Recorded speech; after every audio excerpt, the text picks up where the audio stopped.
Okay, hey guys, welcome back. It's BCT Podcast. Hope everybody is doing well. Hey, Whitney Witt. Hey, what's going on? A whole lot of nothing. I feel like a whole lot's going on and a lot of nothing at the same time. It's a lot. Dan? Very good. It's a beautiful Saturday. I'm happy it's the weekend. Yes. Thank you, God. Another week. Yes. Making it through the corporate week in America, y'all, it is a struggle.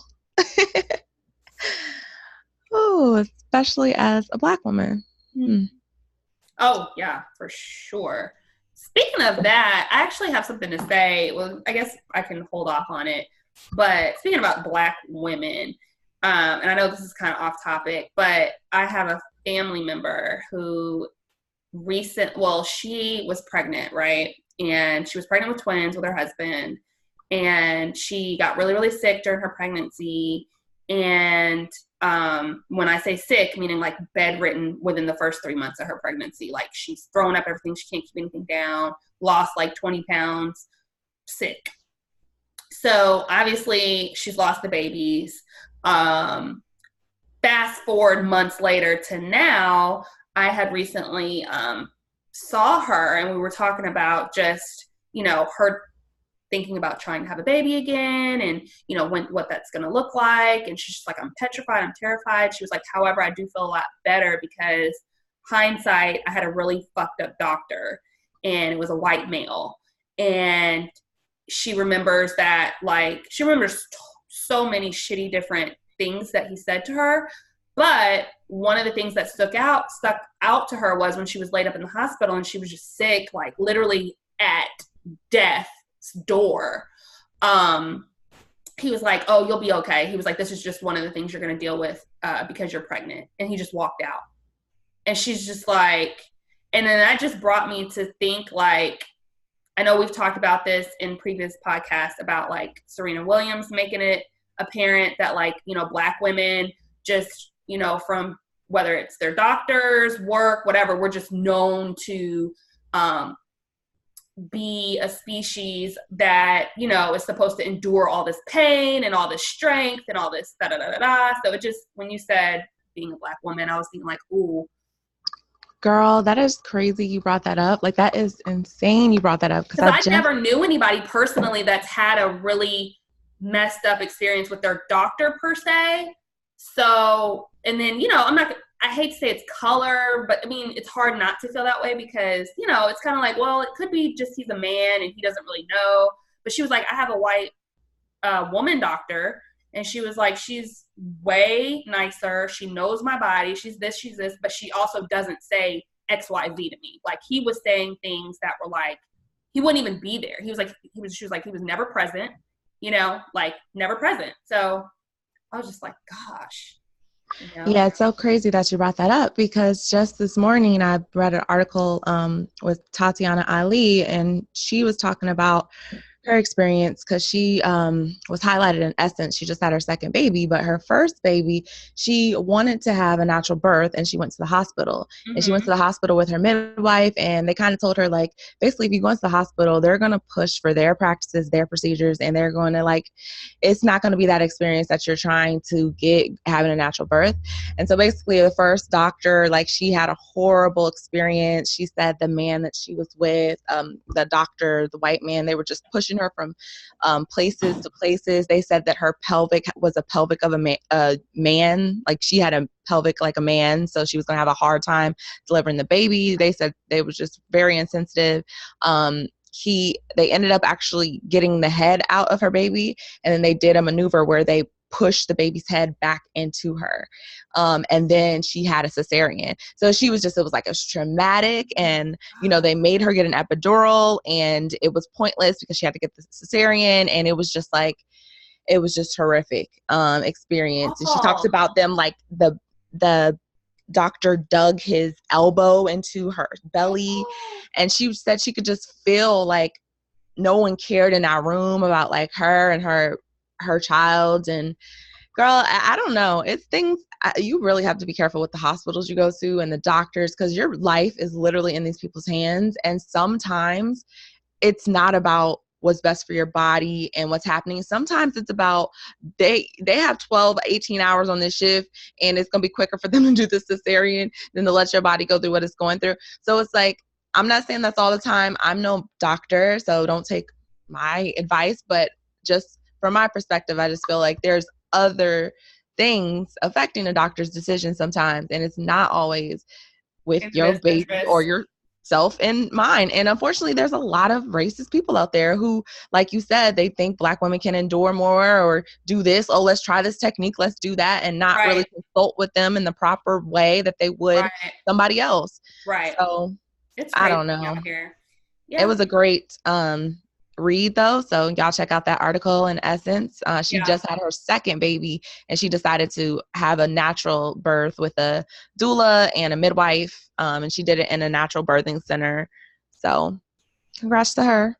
Shout out to Tatiana. Oh my gosh, it's so crazy to even talk to her in this way, because I just always remember her from Fresh Prince, like a little, not, she wasn't ever a little girl, but you know what I mean? It's like, wow. She's gorgeous now.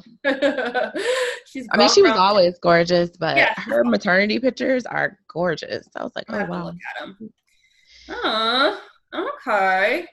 So is there anything, there's really not anything going on this weekend in Music City streets. I was trying to think if there was anything I could share that was on the radar.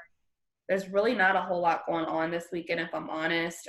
We have a Titans game tomorrow, but it's supposed to rain, so I doubt a lot of people are going to be going to that. But there is a really dope Titans game supposed to be happening tomorrow. That's supposed to be like sold out, whatever. I am not a sports fanatic, but I know probably a lot of our fans are, so tighten up. California love, anything going on?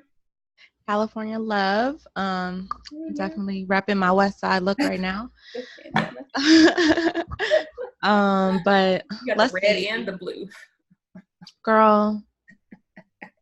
A little bit of YG, a little bit of Nipsey. We gotta leave this gang shit aside. Yeah. We gotta let it go. We gotta let it go. Speaking of Nipsey though, in California, his trial is supposed to be continuing October 9th. I read some of the transcripts that I found online. Crazy. I had to go digging for these transcripts because this case, y'all, is not being publicized. It's crazy. But they have witnesses' testimony on there. This case is going to get interesting. It really is. I just don't know how much we're going to hear about it. But there's, a few rumors, and I'll save that for the tea portion. Yeah. But with California Love, it's anticipated there might be a lot of people out there at the courthouse next week if this trial does go to its next court date. And then I want to go to Halloween night, horror night at Universal Studios. So they'll be doing that until like November 1st or something. So I've been saying I was going to go there for like 4 years now, and I've been here for 4 years and I haven't gone. So I'm gonna go this year. I want to go to a dope Halloween party this year, but I don't know if that'll happen. But I do want to. Do you have a Halloween costume? I don't. I'm about to order Carter's though. He wants to be Robin from Batman and Robin. So my sister was wanting all of us to be. Was it the Beatles? Girl, it was Beetlejuice maybe. I was like, no. My sister is way more into Halloween than I am when it comes to stuff like that. But I usually want to be something like really slutty and sexy, and she really wants to like be, Beetlejuice. And she showed me the costumes. I was like, no, I don't want to do that. I'm sure there's a way you can slutty and sexy up any costume if you put your mind to it. You're right. It's like an excuse for me to be that way, Halloween anyway. Not that you can't be sexy on a day-to-day basis. Oh, you don't need an excuse, girl. Listen up. Yeah, So yeah, no, that I don't have a costume yet, so we'll see. And also, I'm not trying to spend. These costumes are high as fuck. Like, I give it up to people who can make their own costumes or improv, but these costumes are a arm and a leg, and they're not even the good Right. costumes. They're like flimsy, thin, cheap made costumes. I'm They're like, always like that. I yeah, haven't bought a true costume since elementary school because I just been making my own costumes for all these years, and you can do it very cheap. DIY, YouTube, okay? Girl. It's not even hard. Yeah, that's what I'm thinking about. If I do something like the most I'll buy, or maybe some ears and a little mask, but I'm not going to the accessories, but the outfit, no, we gon' improv some shit because this is some bullshit. So, remember that year we got our first house in Tennessee and we had a huge Halloween party. That was so fun. We were like dead prostitutes. We picked out fucking leggings and we were. Oh my god. Whitney, it was so blood. It was so, but we had the best time. Oh my god. Everybody had the red cups. They came through. Yeah. We were the party house. Like, I had a little pumpkin on the step. Man, Halloween was my favorite. I mean, it still is my favorite holiday. I feel like it still is your favorite. I'm just not really feeling it this year, which says a lot. It really says a lot, y'all. Is it age? Is it just the year? Like, do you feel like, I'm just too old for that? Not old, but like, bro, it's not age. It's just like fucking life. You know what I'm saying? Like, bitch, tired. Man, I don't have time. Like, man, I told everyone, I was like, I just want to be money or rich or stable as fuck. Like, how do I transform that into a costume? Because girl, I don't know. We're going to see. I feel you. We're going to see. No, I got you. All right. Well, should we just get right into the tea? Because I feel like there is a lot of tea going on. Which sure, you want to start with first? Dive into it. What should we start with first? Should we do Evelyn first? Because I think that's... Oh, yeah. Since that's been the hot topic, why not? I mean, why not? So, I have not been watching BBW. I know you haven't either. But I just literally refreshed on YouTube because I had to look at these clips. Once I saw the little piece of clips, I'm like, what is going on here this season? Right. So I haven't really watched it since Megan from Bad Girls Club was on it, and Shani had fired like Brandy or whoever it was. I was like, I know it's really about to be whack now, because she had fired like all the young rebellious people. Yeah.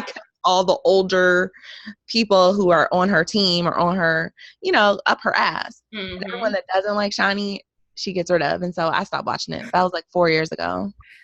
I think I stopped watching when Jennifer and Evelyn stopped being friends. And then I think they tried to come back together. Aren't they friends still? Well, they tried to come back together on an episode that I saw, and then they got back into it. So I don't know. It's been a few years since I've seen it.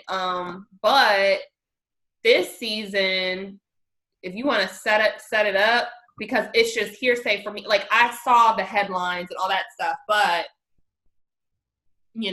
okay. Well, from what I saw, they have this newer cast member called OG. That's her nickname. She's a beautiful African woman, and she is an ex, women's professional football player here in Los Angeles.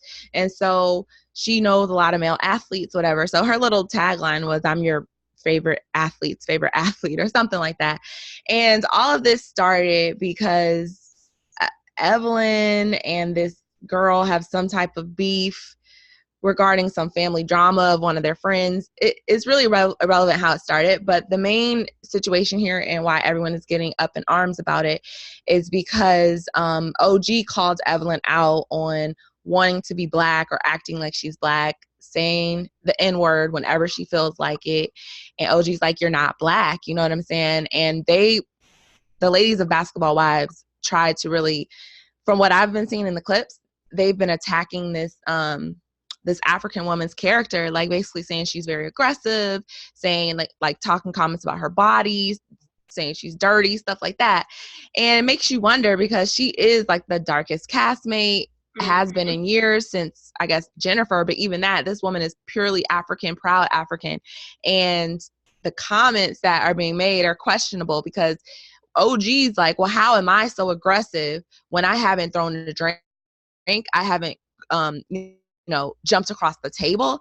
And we all know Evelyn and Tammy, they've done that numerous times, but right. Shawnee's like, oh, well, that's in the heat of a moment. That's different. They're saying the OG's character, because she, I guess in the act of giving low blows to one another in a heated argument, OG brought up receipts that she, because Evelyn called her ugly, as they've been calling her all season. And she was like, well, I'm not that ugly because your ex-husband, Ocho Cinco, he tried to get with me. Yeah, I did see something. And so they started to exchange like receipts from text messages and tweets and all types of shit. And come to find out, the year of these tweets was when Evelyn and Ocho got married.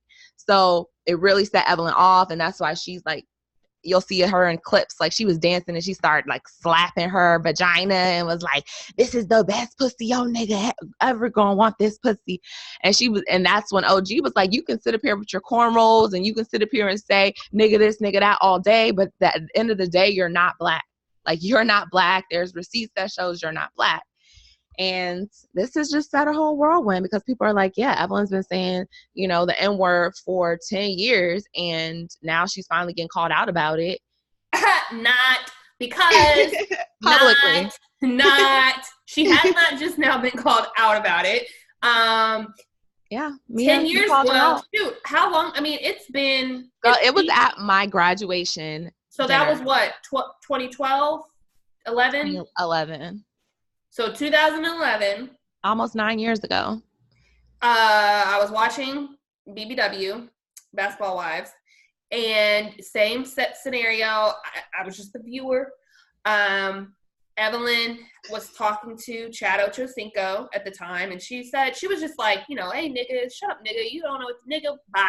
Something she said. And it really spoke to my soul, because I felt like she was just so comfortable with saying that word. Yeah. And she said Joe black ass or something like that too when she was talking to him. Yeah, she did. And it just really just didn't sit well with my spirit. So I tweeted something to her, but as many tweets as she gets, I really just didn't think it was going to get a response, but it did. And I was just basically saying, I find it funny, or I said something to the effect of like, I find it funny how Evelyn uses the word, the N-word, and, she's not black. Imagine if I used the N-word, or imagine if I used, wetback to describe, Mexican, Latino, whatever the case is. And she replied back and was like, you're the type of person that keeps this bullshit going. This is the type of shit that keeps bullshit going. I grew up around black people, so that's why I feel comfortable saying it. And I can say whatever the fuck I want. And when look, this is how I pulled it up, girl, because I sent it to you, because your tweet, the actual tweet that BCT's own Mia posted back in fucking 2011, it is used, it's basically being viral right now, because it's in all these little YouTube videos I saw, because she's one of the few people that was responding to this, and she said, it's people like you that keep BS going. I grew up with African Americans all my life, and I could say what the F I want to say at Love Jones Girl. I'm still Love Jones Girl. My first thing is, girl, you African Americans, really stop it. It's reaching. You're really reaching. And then in the same year, there's tweets of Evelyn saying, I'm 100% Puerto Rican. And somebody said, girl, you have to have some black in you. And she said, nope, I'm 100% Puerto Rican. And I find it very funny how now in 2019, when it's just so trendy to be black and have black ancestry, now you're an Afro-Latina. Girl, stop. And the one thing people are confused with what that actually means, clearly. Well, I think that the basis on that is, I think we're Afro-American, because we're of African descent. However, we live in America. So I think she did some sort of, what do you call it, ancestry. I know she did something where she looked deep into her roots a while ago. I can't remember. I just got my ancestry results back. Did you? You didn't tell me you did it.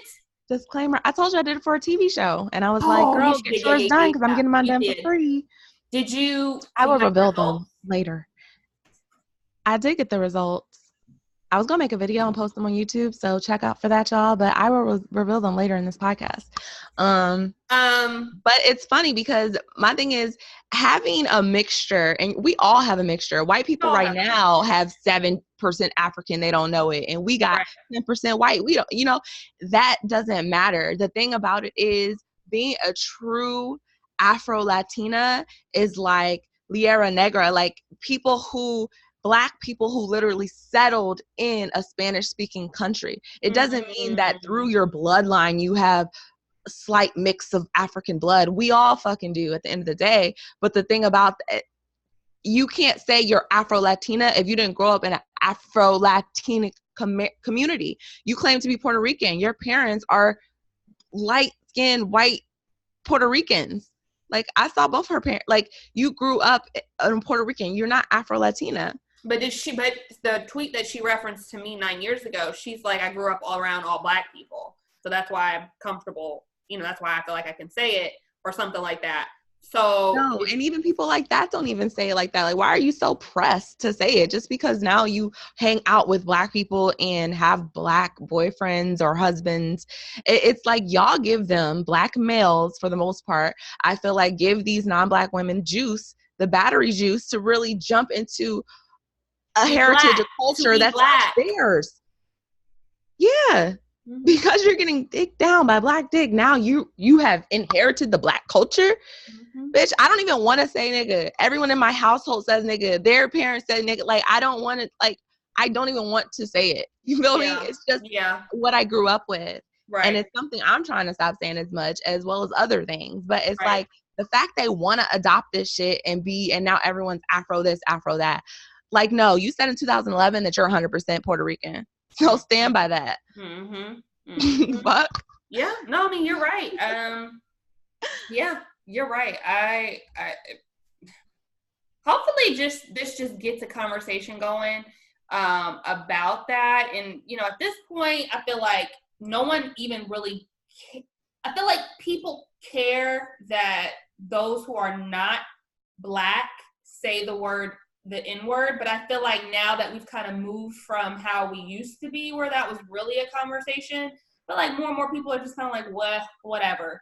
You know what I mean? But it's exhausting. It's exhausting to keep. It's exhausting.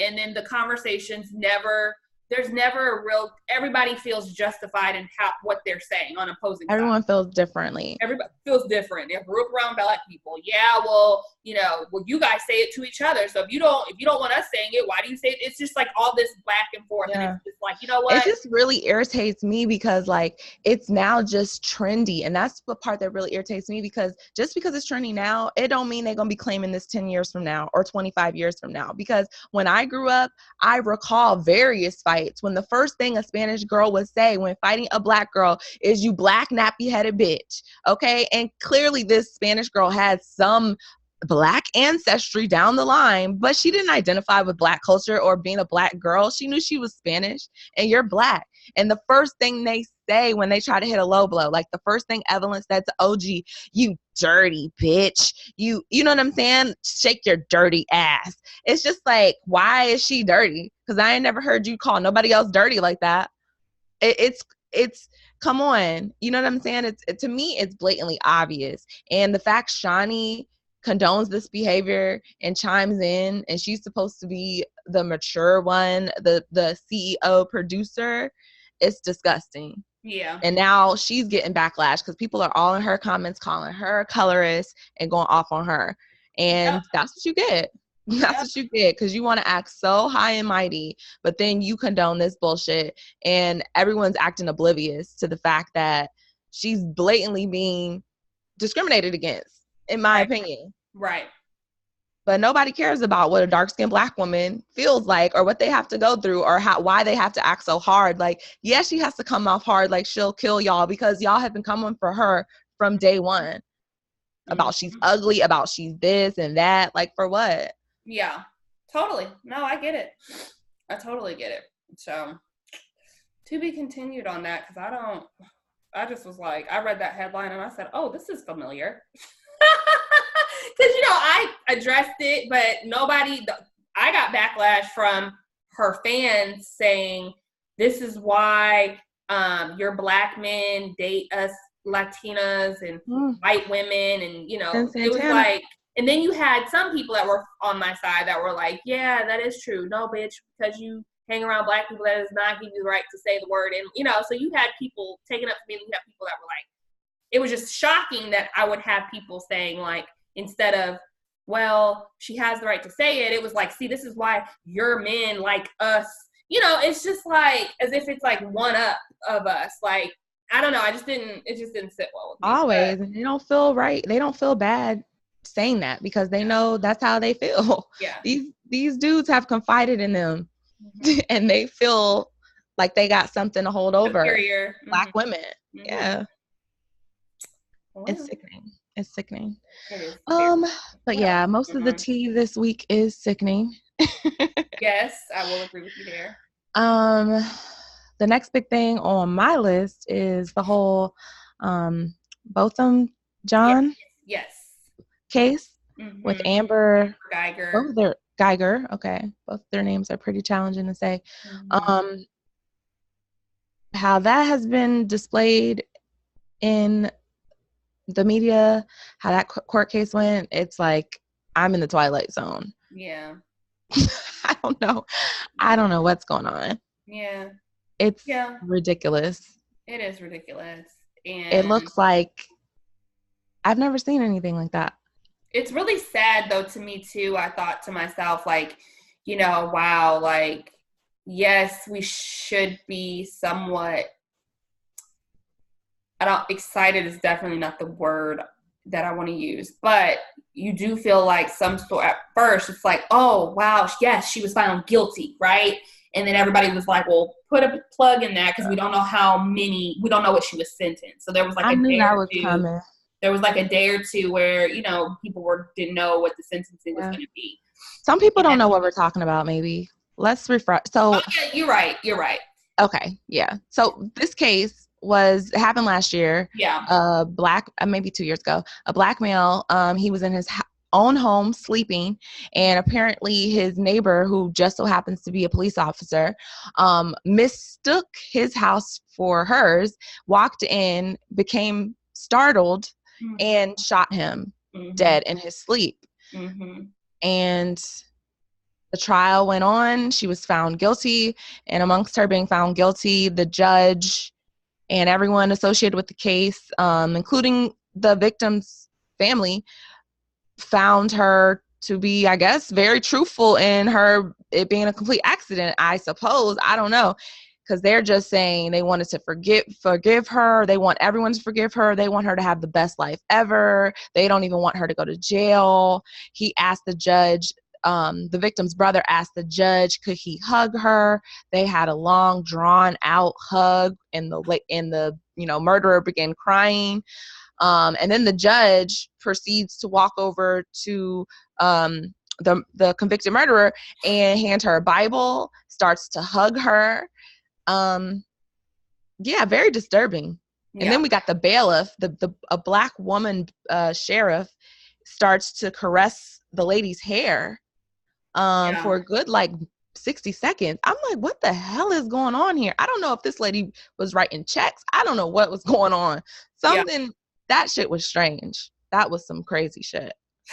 Yeah, Twilight Zone was the best way for you to describe that. I couldn't have summed that up better myself. I just, I'm somewhere between so disappointed, but at the same time, it's like, yay, we got one. Out of the 100 that have died, not at their own fault, no fault of their own, and everybody's walked away, found not guilty. Yay, we finally got one. But then it's such a big also let down on the other side of that, because it's like she only got 10 years, which she'll probably only have to do 5 percentage of those. And then 2, like you said, the emotional contact, the support, the outpouring of support from the people that were in that room. And it's like, what the fuck is going on? Like, this bitch, she was clearly in her right mind. And the thing about it is, the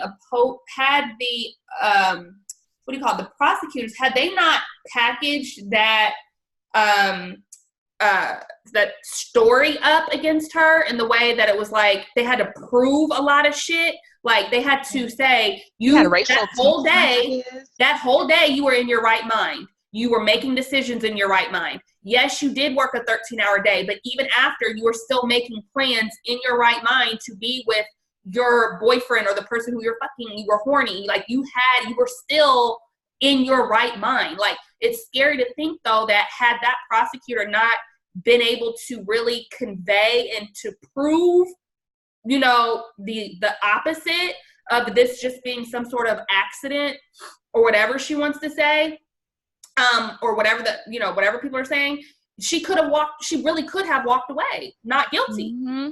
Like the fact that they had to go the lengths that they've had to go through to get this woman to have a conviction and to be found guilty was alarming.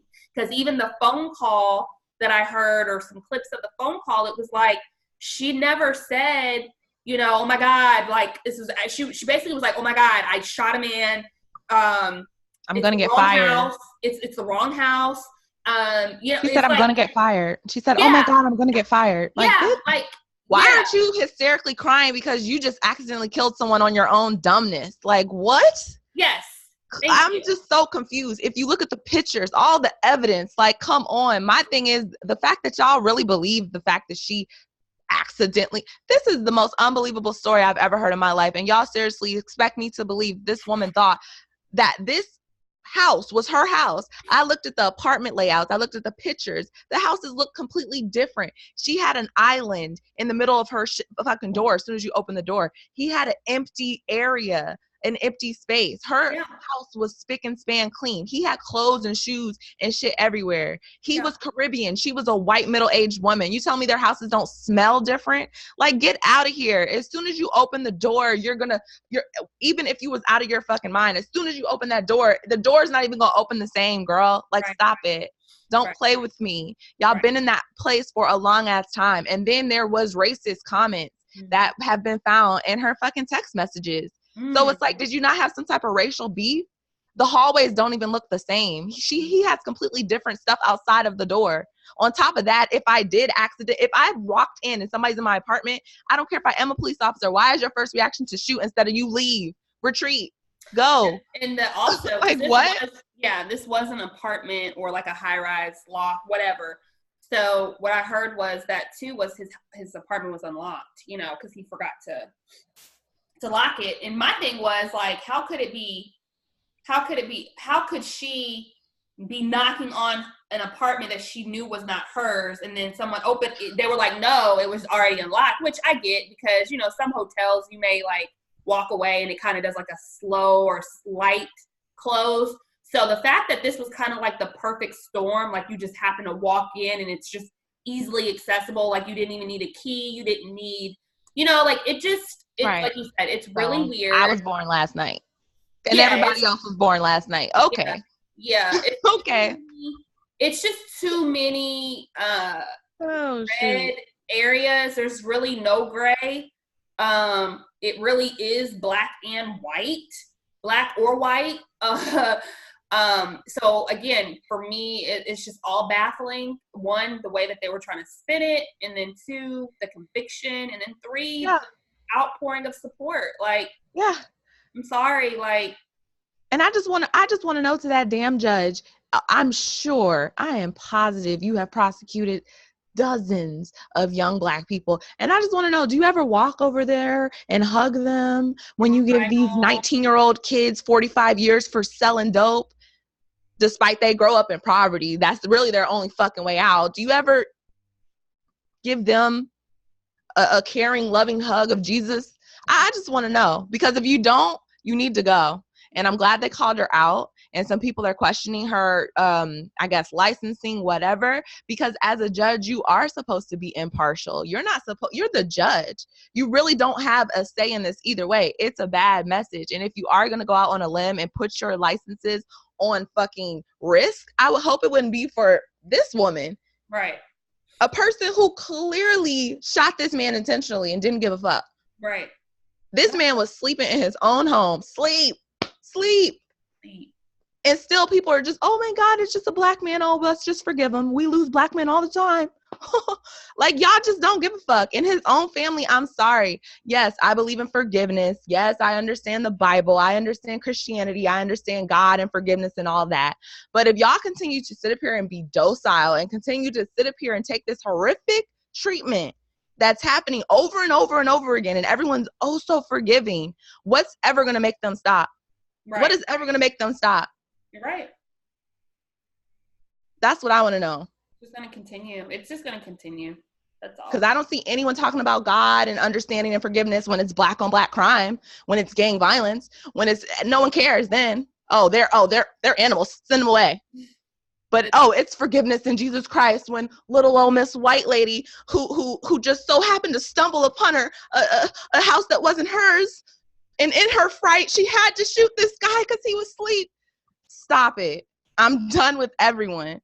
For real. And his family should be ashamed. I'm sorry. God bless them. But everyone in that courtroom should be ashamed. Period. Yeah. Period.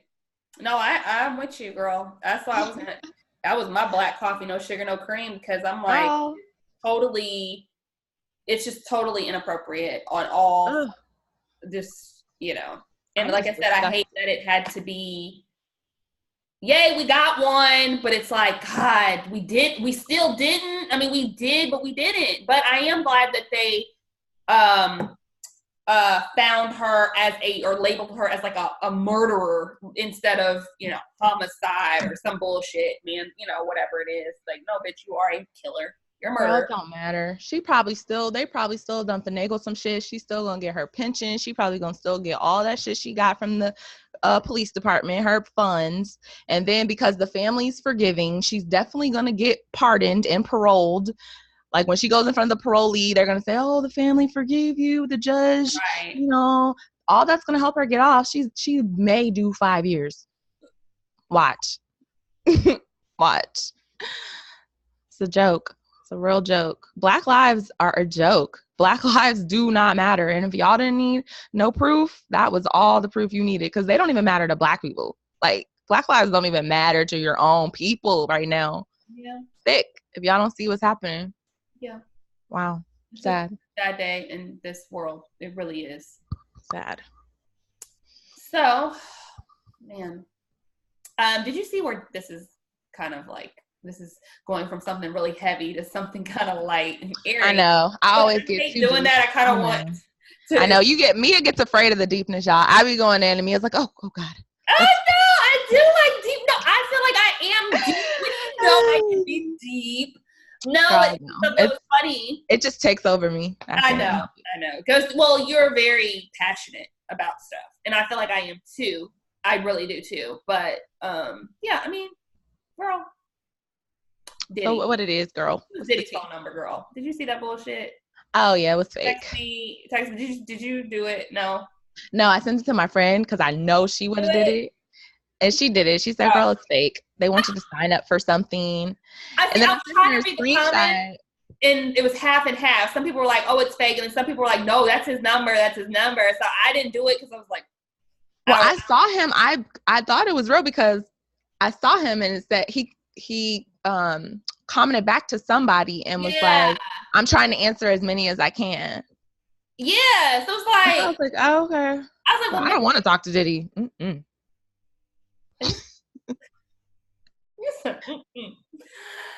Diddy, at this point, there are some things you can do. I could use you for. No, I'm just playing. But yeah, I just wanted to bring nothing but consequences and repercussions if you're dealing with him. I'm sorry. Okay. Just look at what I see. I mean, hey. Yeah, you're right. I mean, yeah. So, what else is there? Oh, I do want to give a quick shout out, the music lover in me. There is a lot of good music out here in these streets, y'all, okay? Yes. Summer Walker dropped her new album. It's amazing. She has some amazing features. Straight through. Aiko. Straight through. No the baby's album is good. He's so fun. He's so cute, and he's such a good person. There's a video of him trending because two girls were scared to get his picture, and he just starts like telling them he loves them, and he's such a finesse. He's cute, his little self. I think he's like what, 20, Girl, 24. little young thing, little young tender. Would you ever date? Well, you're married, but if you weren't married, I know you don't like younger guys. I would date him. How young would you go? How young would you go? 32 now. I think I could go. How young is too young? But see, here's the thing. There's fun and then there's dating. So if I'm having fun, the youngest I would go would be probably 21, because you at least got to be able to drink. Oh, girl. Okay. I need to at least be able to get a drink. But that's fun. That's fun. That's nothing. No strings. Don't call me after unless it was good. Like, wait for me to call you. Like, don't tell nobody what about if he was really mature and really I don't care. Don't tell nobody stuff about together. me. When I see you, I'm gonna be some Kiki Palmer. I do not know this man. I'm sorry. I don't. Sorry to this man. I'm sorry to this man. Now, if we were dating, I would say the least I could do would probably be like 30. I would say literally probably 27 would be the youngest. I don't know why. Don't ask me why to break it down, why I got the number. I don't know. 27 just seems like closer to 30, but still young. And maybe you're trying to see what's up because you feel like you're about to approach your 30s, so maybe you're trying to see what's up. I don't know, but yeah. You know how I feel and what my preference is. Yes. Usually with dating. Yes. Which is my age or a little bit younger. And a lot of guys that are your age and younger are super attracted to you, though. Very attractive to me. So, and a lot of guys, okay, so I don't know, this is like the universe's joke or whatever, but I've been getting hit on by nothing but like 40 plus. Like guys who are contacting me right now are 40 plus. Uncle Daddies.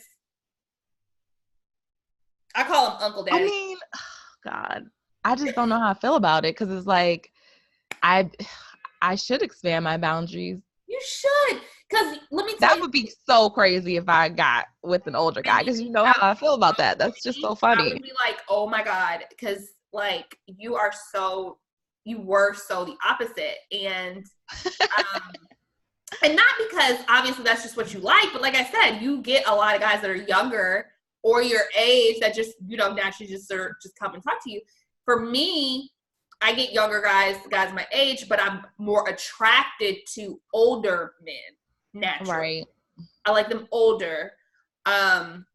And so, yeah, so for me, hearing this from you is nice, but I'm like, oh God, I don't think she's really feeling it.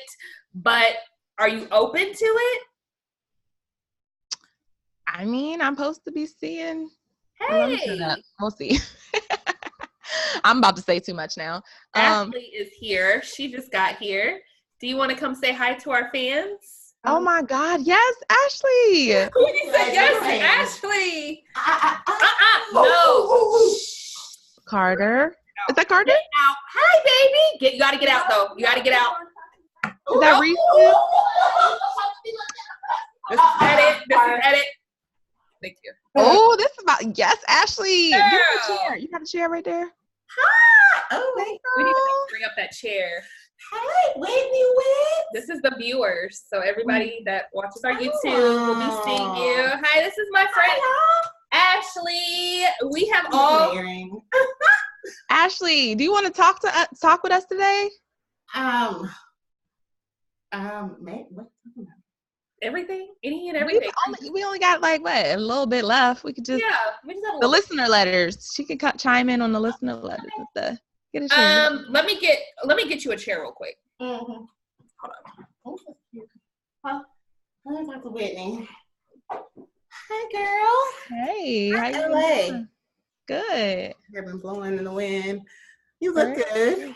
Thank you. So do you. Thank you. I'm missing this earring right here. It's right here. It happens, girl. I was at this little party and it just bloop. Thankfully, I didn't lose this. I've been kind of mad. It was somebody gave this to me as a gift. But how's LA? Girl, It is LA, expensive as hell, and But you making it though. You more than making it. I'm grateful. Yeah. I'm grateful. It's definitely not easy, but right. It's worth it for now. Mm-hmm. Well, that's good. You dating or anything? We were just talking about that. That's I'm like, you came at the perfect time. The dating portion. Oh. No, I was just telling Mia because I've never been with nobody older than me. I'm always with guys my age or like a little bit younger. And now it's all these older guys like over 40 that are hitting on me, contacting me, want to date me. And it's just, it's weird. I can see that, you know what I mean? But it's different. I think it depends on like, I can see that if you've never just done that. I grew up like that, so it's like dating older. Yeah. Yeah, and then I only started dating people my age when I got like grown. Right. Would you date younger? Do you date younger at all? I have a couple younger friends, but I also know why I don't like that. It's pros and cons to both because it is. But I am getting older and I am getting to the point where it's like fun isn't enough. Like it's not consistent, Sorry, she just took me out. I don't have no. He got to erase something. I can't be on here with one earring. He got an earring back? He might. He got an earring? No, I'm saying an eraser. Yeah, all you need is an eraser, girl. I will do that. It's fine. Girl. But yeah, no, she's telling me about older men hitting on her. But listen, embrace it. It's the right kind that's still youthful and young and wants to still live life. That's my main problem. It's like I don't want to be controlled.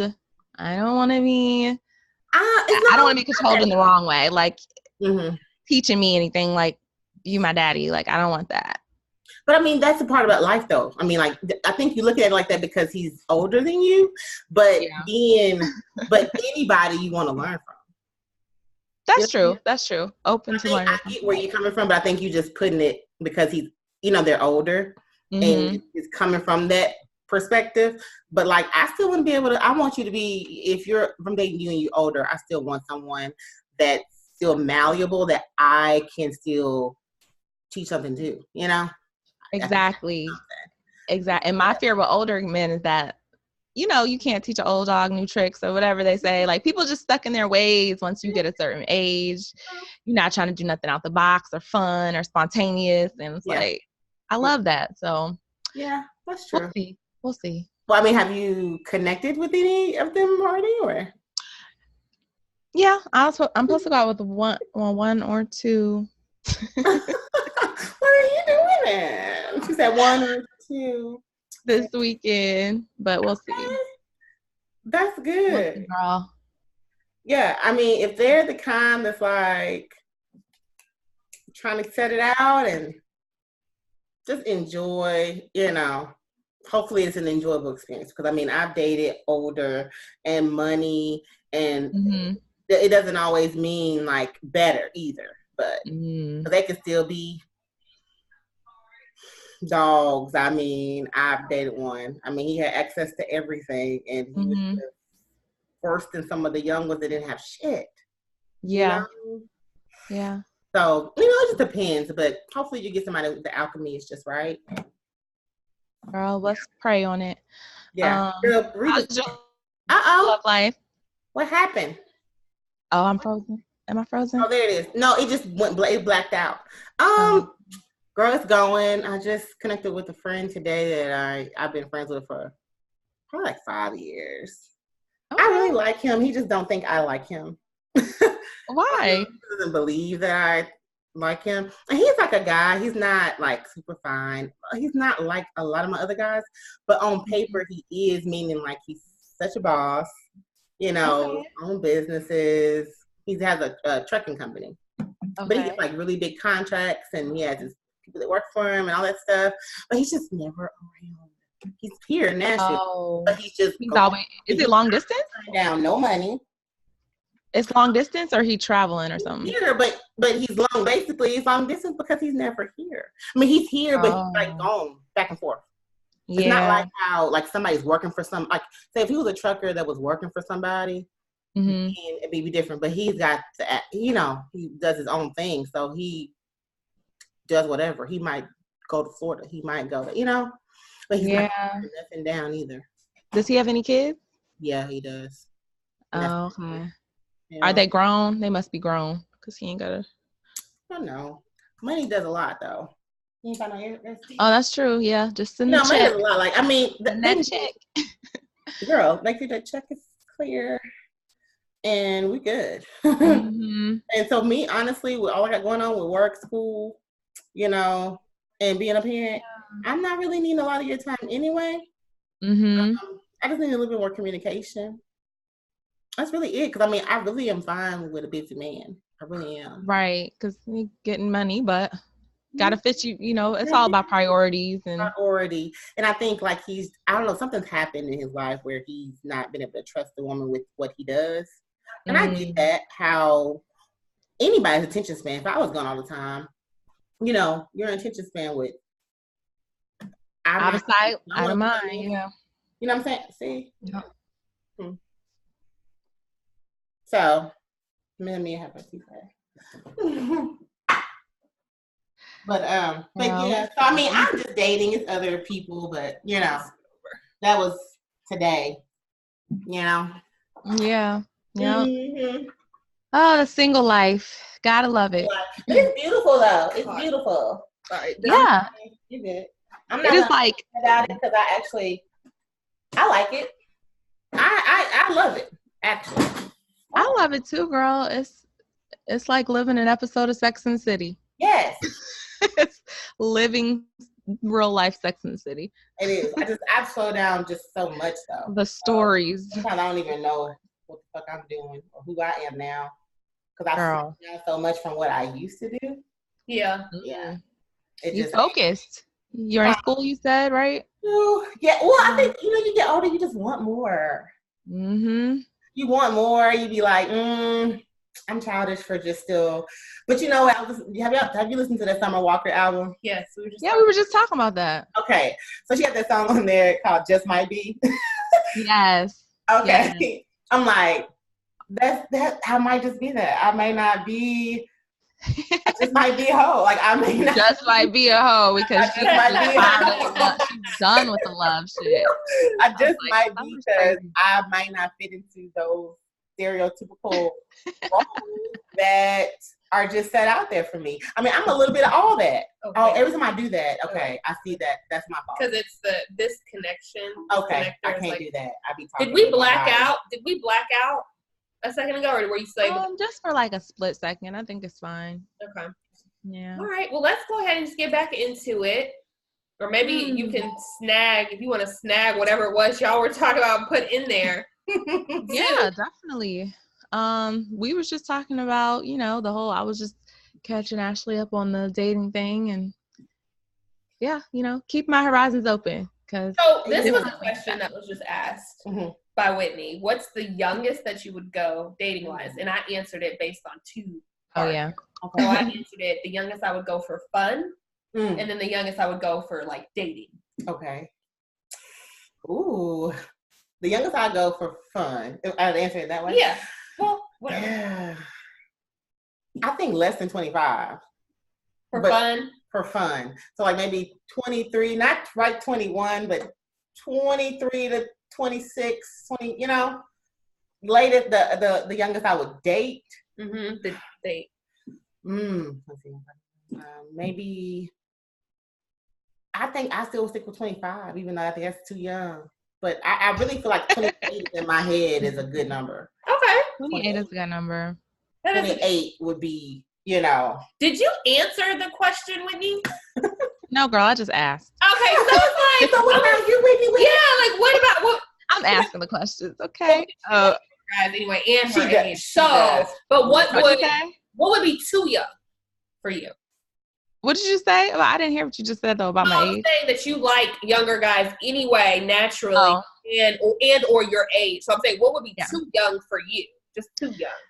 Well, based on my experiences, you know, I would love to give guys under the age of 30 a chance because I am super attracted to like 26-year-olds, 27-year-olds, 28-year-olds. And I'm like, damn, why are you so young? Even sometimes 20, 24. Just like, I don't feel like I don't know. They don't look that young to me, I guess, because I don't realize how old I am now. But they don't think I'm that old either. They're like, damn, you're 32. Right. So it's just weird. I don't know. I feel like I can't go under 30. Okay. I feel like 30. Yeah, that's me being mature and just realistic about it. Because I tried 20-something-year-old guys, and since I've been 30, it's just been ridiculous. So I just say I gotta be with 30. Date that truly, but I mean, just hypothetically, 28. But no, I couldn't. I think 30 is for me. I just feel like every guy until 30, they're just gonna push it to see. I mean, of course not. There are guys that settle down under 30, but for the most part, I feel like they don't really even get that snap until they're 30. And sometimes you don't even know who you are until you're 30. I don't know. 35, 30, shit, 40. I'm at 32. I mean, I know what I'm not. But I know I'm a bit different from I'm a lot different than when I was in my 20s. My mindset is completely different. I still feel like I still don't feel like I don't have it. Like I don't, like I get, you know what I mean? Like, and I feel like I don't think we're all, I don't think there's never going to be a time where we going to get it all, but we're definitely a lot different from when I was in my 20s to now. I feel like I'm completely different. Like a whole new person. Just a different mind frame. And I don't expect, and it's unfair for me to expect people who are still in their 20s to have my mind frame, you know? So it wouldn't work, probably. Mm-hmm. That's sadly. But in the event, there is that diamond in the rough that just so happens. He's a good old country boy. That's what I would call him. My aunt would say he's a good guy to be young. Like, he's very mindful, considerate. But at first, he was coming off with them young boy vibes, though. Like, you know how you're not really doing anything, you're not doing anything as if you're trying to be in a relationship. But he's the one that's doing all the actions. Like, he wants that. But then, like, he loved to tell me that he didn't want that. And I'm like, ain't nobody trying that. You're the one. So I had to back up from him from that. But, like, he's been trying to come back because he totally wants that. They always come back. Oh, it's too late. That's the worst part about it all. They always come back, and now it's on now, you. He's like, oh, man. I'm like, but I'm not the one. I was never pushing that. Like, but I think you just got scared because you realized that you were acting that way. Mm-hmm. But either way, I mean, but he, as far as like being at the age when I met him, I didn't realize. I think he kind of lied to me. 24. He's got it. 27 now. But I mean, he's got it. He's working. He's been to school, working in his field, doing amazing things. No kids still. He's got a little dog. This is prime. Nice little place. You know. Yeah. Awesome. He's from good old Alabama. Ooh, they make them. Yeah. But and then there's another one that's young. He's in California right now with you. Oh, really? He's out there. He's fine. You run into him, he's fine. But he ain't shit. I'm sure most of them are. All the finalists out he's here. Like, he talk so good. But that's why I definitely took it way slow with him because I was like, you got some older brothers that fucked you up. Yeah. So this is me just being, since we're in the dating space, one of the type of guys that I have always been more drawn to have been hood dudes. That has been girl. I think it is, but I'm just saying though, I really have a thing for hood dudes. You really do. Understand. And you're not made for the hood, so I don't know where this. Huh? I setting. You are totally not made for the hood. I'm not, but you know, like even just my music and stuff, like I be rapping, I be like feeling like I'm grown up from the hood. Like I really do be a part. I remember an ex of mine, he took me to his projects. Girl. And he was, you know, he was like, I always thought that was so funny. He was like, "This is so it." funny. And I was like, "Oh my god!" I was like, "These are nice." You know, these are. You're trying to act impressed by the project. Like, oh, but no, I really thought that he was gonna take me to like a place where it was just like dirt, like no homes, like just like on dirt. But there was actual houses and you know, running in and out, and it was good. But I mean, it was like, oh wow, I'm pleasantly surprised. He was like, nah.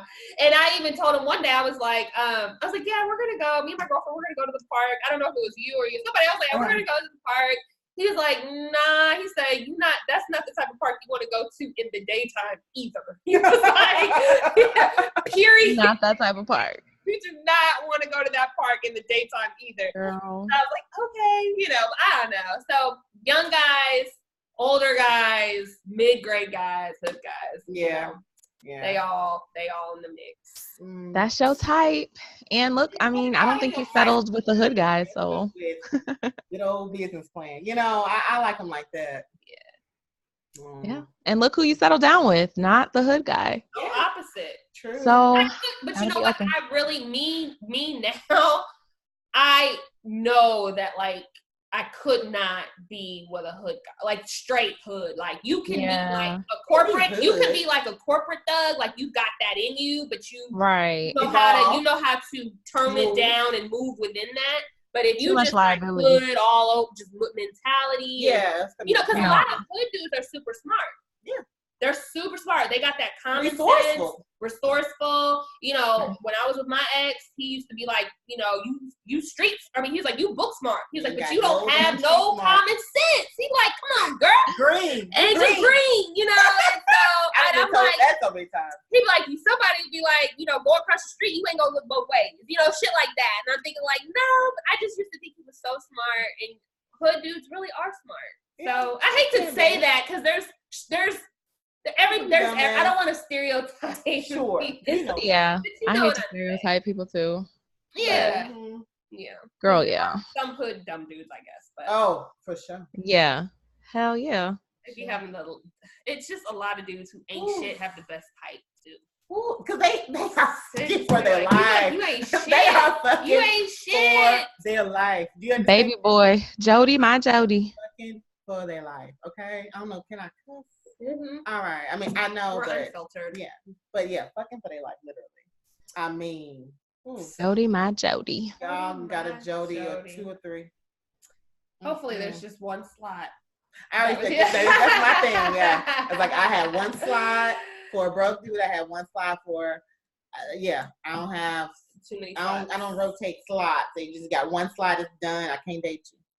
After that, somebody used it up. They used it up. So what y'all think about the Kylie? I don't know if anybody even cares about this, but I thought. Oh yeah, I forgot about this. Travis breaking up, and you know, he also just had a new song come out. I don't know. Mm-hmm. They're notorious for that. But see, this is really the first time I'm hearing that they've ever broken up. They could have broken up privately. No, I've heard they broke up a few times. Oh, they have broken up? I thought it was something like this is the first time they didn't deny breaking up. Oh, okay. But I still feel like he just had that song come out. Literally. I'm thinking it must be bad. Like maybe he got another baby on the way or something. I don't know. Yeah, because I'm like, they're just so in love. He literally just woke her up with a whole house full of roses. Like, and everybody was like, oh, goals. I'm like, girl, some of that I don't fall for any of that stuff. I know. I just think the showcases sometimes is a word. It's fake as fuck. Right. I just think I'm too tainted to speak on it with them because I just feel like they do a lot of things centered around what they have going on. Mm-hmm. So, I mean, my thing is that only came out as soon as he dropped his new single. Mm-hmm. And he's got a lot of things, you know, I don't know. I just kind of had a few allegations. I just think it's weird well, you saw the Shade Room, how they put together all the pieces of her captions and the places they were at the same time frames, his shoes that were in the background. So I don't know. It almost feels as if like this mistress girl is taunting them. So I don't know if she really is the mistress or what, but it did seem like bitterness and taunting. But the fact Kylie did not deny that they split up, that was huge though, because it was basically like, we're just focused on raising our daughter, which is the typical we're broken up response, with people with kids. It's like all of our energy is just focused on our child. And it's like, okay, y'all definitely not together no more. Co-parenting. Yeah, we are exerting all our efforts to co-parent. God. Kids and we will have a respectful relationship. Kids are a great fallback. Kids are like the big stretches. They are. They don't even know it. And they don't even know it. For everything. For work. Everything. For publicity. All of it. Yeah. Bless their little hearts. I have no idea how much they've been used. It's a laugh only Whitney people with kids can enjoy. One day, girl. Maybe, girl, maybe. I don't know. You need to freeze your eggs now. Do you want to have kids? I'm not freezing my eggs. No, it's not that deep. Do you want to have kids? Yes, you want to. I don't know. Okay. It's something I'm really. You don't want to have kids? You don't know. I don't know. If it happens, it happens. If it doesn't, it doesn't. I don't know. I don't know if I want to have kids. Sell our eggs, and you need to freeze your eggs. I'm not freezing I'm not worried about that. If I get too old to have kids, then I'm too old to have kids. Oh, okay. So you like, I'm okay with that. I don't want to go through any extreme measures to have kids. I respect all of those, things that are happening in the world where science can make you do that, But I personally, if I had to do that, I don't want to do that. But I don't know. I have to meet the right person, and what I know for sure is I don't want to be a single parent. I don't want to have kids of my own. I don't. I just don't desire that. About that, it's nothing wrong with that. That is the hardest job in the world and the most respectable job in the world, and I just don't want to do that. And there's a lot of, let's not be mistaken, there's a lot of people who are married that are single parent. I mean, essentially, I have a girlfriend who is going through it right now, and it's just she wants the responsibilities to be split, and it's just not. And exactly. So it's like, if I'm not going into an ideal situation, but I'm just saying, like, even me having kids, it's just more so reflective on if I meet someone in this world that I feel like I want to have a child with, and it would be a good thing for us.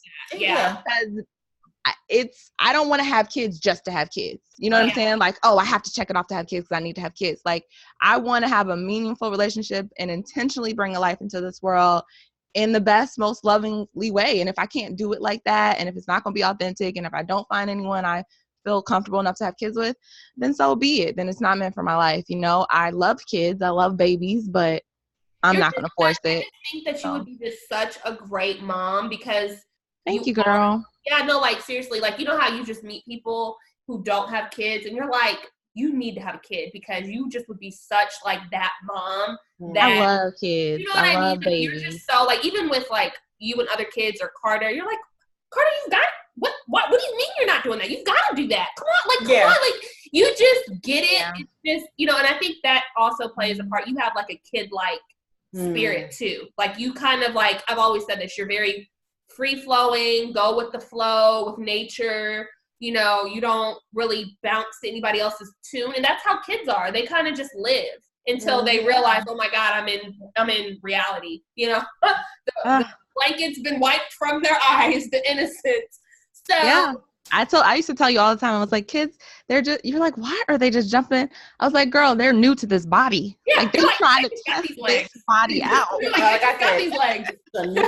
They just got these legs, girl.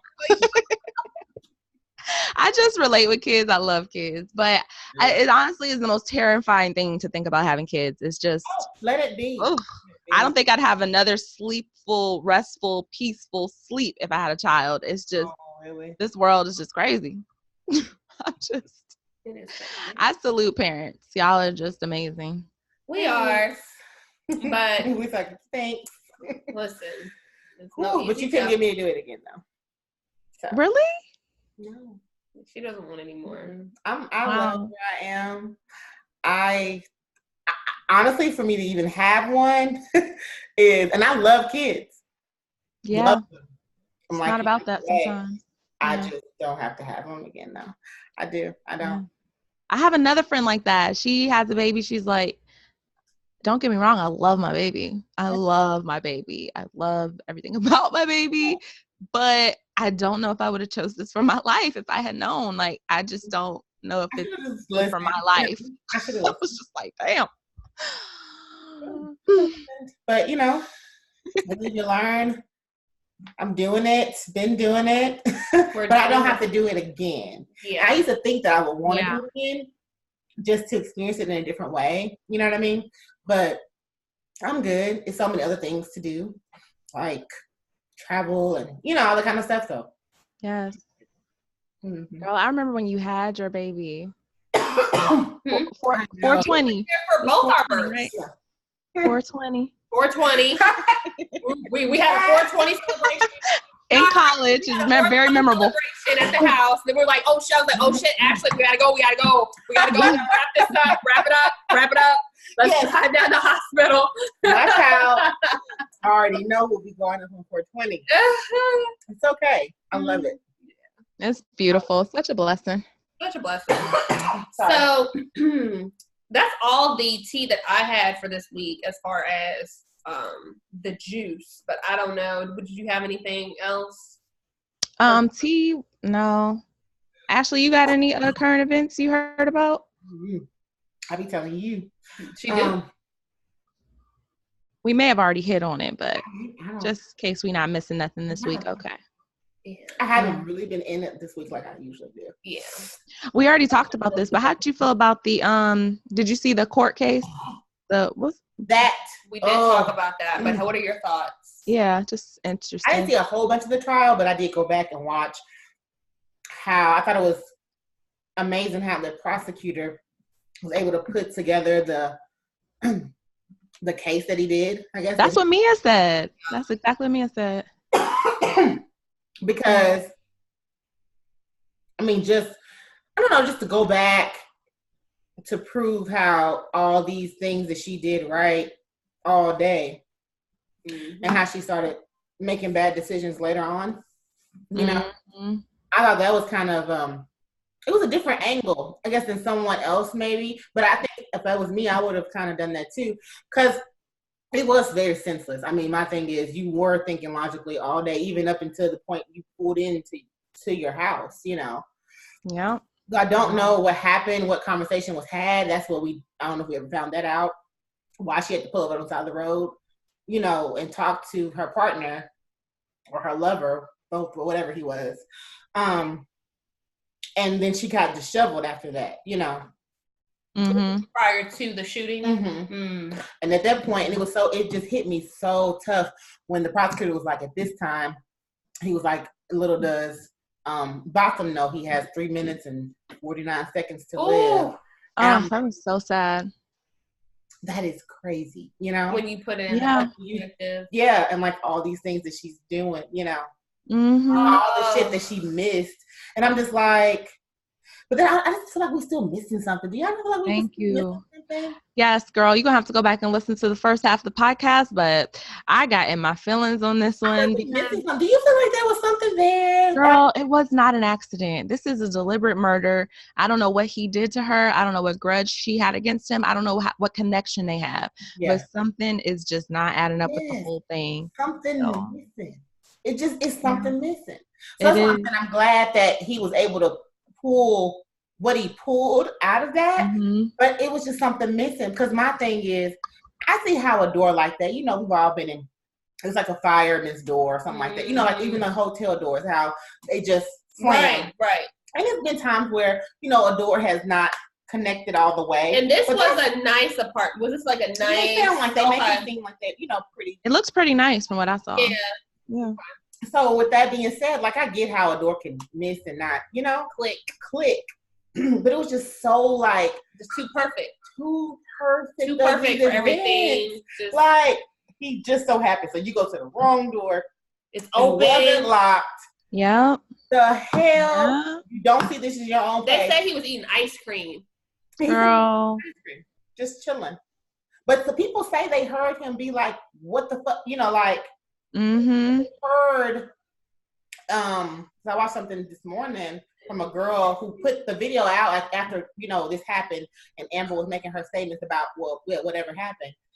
She was saying that her story was conflicting with what she was recording because right after she heard the gunshot shots, the girl lived in the same flats.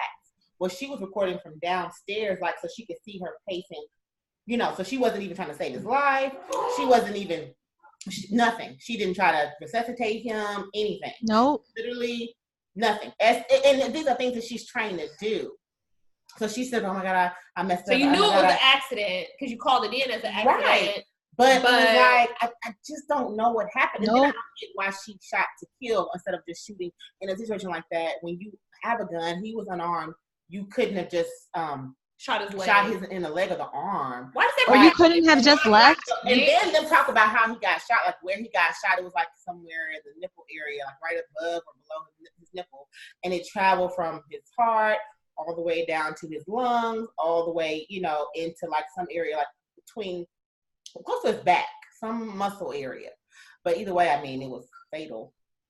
But it's just. What I'm hoping, what you just reminded me, this is a little bit off topic, but how you described, which is usually, you sound like you watch a lot of crime investigation.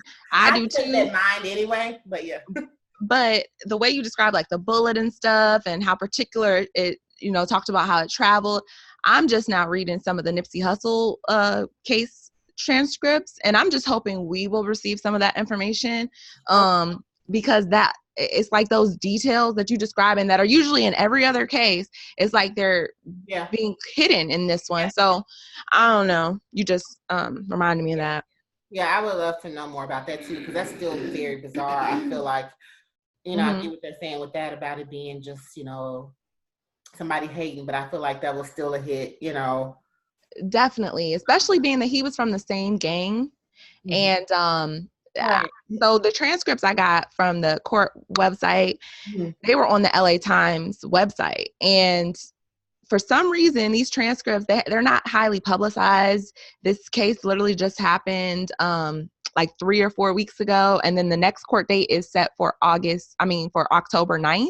But Eric Holder, the guy who allegedly shot Nipsey, he apparently, word on the street is that he attempted suicide, and they took him to the hospital, and they don't know if they're going to push the court date back. So it's just like, I don't know why we're not getting any information about it, but those transcripts are very, very, very interesting. I sent them to Mia. Okay. Y'all should read them, but it just seems like the girl who was his getaway driver, she signed some type of deal. She has some type of immunity deal with the police. So the whole case depends on her because they haven't found the murder weapon. They say that they have 3 separate videos, but it's like they aren't for sure. They can't connect him to like the gun because they don't have the gun. But they got the person who dropped him off to basically turn against him so that she didn't get any charges. Right. Now, did she say what she was doing or? Yeah, so she says in the transcripts that she knew Eric for about 3 weeks. They had sex like 1 or 2 times. She picked him up that day. She said that he was known to, you know, ride around with guns. And she picked him up that day. She went up to the Marathon store. They were going to get burgers from that burger spot. She says she's the one who spotted Nipsey Hussle. And she said, oh my God, that's Nipsey Hussle. And Eric Holder walked over to Nipsey in the group. And so when he did that, she thought he was going to take a picture with Nipsey. So she walked over. She asked Nipsey for a picture. She got her picture with Nipsey. She posted it on her social media. She said she went back to the burger spot. Eric came back to the burger spot. And the next thing she knows, they were in the car and he asked her to do a drive-by or something. He had his guns and he asked her to do a drive-by. She says she refused. She parked the car. Eric was like, sit here, don't move. And so he got out the car with 2 guns, a revolver and a semi-automatic, and he shot Nipsey, and then he shot the 2 other people that were there. He came running back to her car. She said that they went back to her house. She asked him what happened. He didn't tell her what happened. She says she didn't know that he had shot Nipsey. He spent the night at her house. The next day, he asked her, could she buy him a hotel room? She bought him a hotel room. He spent another night at the hotel room. And then the next day, he went and turned himself in. And that's the court transcripts. To me, it sounds like you're accessory. To me, if you're going to drop somebody off, he asked you to do a drive-by, you refused, and you still waited and let him get in your car, took him to a hideaway spot, got him another hideaway room. So to me, it sounds like you're all this stuff you act like you don't know why, and like, oh, I didn't know he shot Nipsey. Like, you didn't put that together after you heard that? Like, yeah. But she has full immunity because they're relying on her testimony to, I guess, put Eric away. So that's the tea. I'm still reading it. I'm like on page 63, and it's like 150-page transcript. So, wow. My nosy ass. It'll be interesting. You said October 9th is when that was the next court date that he had to go to. So there's like a few. Public or not? It's public. All court cases are public. It's the First Amendment right. Anyone can go in there. If you request a transcript, anyone has access to the transcript. The only thing in Los Angeles, they don't do the public recordings on every trial. It's up to their discretion if they want to do like the actual audio recordings. Okay. So like, how with the Tekashi thing, we're hearing all the audio and all the testimony and shit. They're not obligated to do that. So I guess they're keeping this one under wraps. Yeah. It's interesting to me. It's all these things make me feel so eerie. Yeah. Creepy. It's just like I know. I like to crack get away with stuff. Yeah. But it's like they crack it, but then what? No. Again, we've got to go back to our justice system. I mean, that's what I'm saying. It's like, about wins and losses. It's not necessarily about the truth or what's right or what's wrong. It's not. I know, but I'm just saying it's fucked up because you would think that it's like, oh, this is it. It's like you just such a big letdown. Yeah, you gotta think about it. Like, you think about these attorneys that gotta, all these cops that have gotten away with killing our black men, unarmed, and they had to defend them and make a case for them, even though clearly with footage, with all that stuff. That's why they made that that Supreme Court ruling about that stuff is not admissible in court anymore, right? Oh yeah, some of it, yeah. Any footage from like a civilian and all that stuff, which is crazy because it should be, because literally these are really the live of the acts. I think it depends, because I think the transcript that was leaked was the appearance for the grand jury, where they kind of decide which evidence is admissible or not. So they said they had 3 cameras, and 2 of them came from pedestrians or witnesses' own footage. So I guess they were presenting it to the grand jury to see which is admissible. I didn't get to the end of the transcript, so I don't really know what they determined on that. Plus, this case, for some reason, is not being publicized at all. So it's like, we don't know. We don't know how many videos they have out there. I'm sure they have more than that grainy one across the street. This other case could have overshadowed it for some reason. This one and the 6ix9ine case, the Tekashi one, because that was everywhere too. That's so true. Quick. So I don't know. Well, do we have any nominees for our teabag session or section? Teabag. We got to do the listener letters. Oh yeah, we do. And then teabag, right? Dang it, I don't know if I pulled one this week. Shit. Oh wait, let me see. Hold on. I have one. Okay.